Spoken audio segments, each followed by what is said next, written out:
I'm Ty with WTI, and these are my Carlyle Vitamin D3 soft gels. What initially caught my attention about these vitamin D3 soft gels is the high potency. These soft gels come in a significant dose of 10,000 IUs per soft gel, and they come with a capacity of 400 soft gels.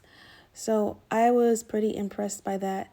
I also love that these soft gels do not have a smell or taste, so I'm able to take them every day without an issue.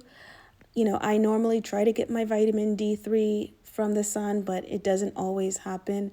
So taking these has been really helpful for me and making sure that I am getting my vitamin D needs.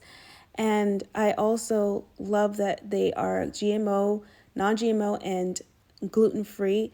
I really appreciate that they don't come with all these unnecessary additives or allergens. And I've really been enjoying taking these. And that's my point of view.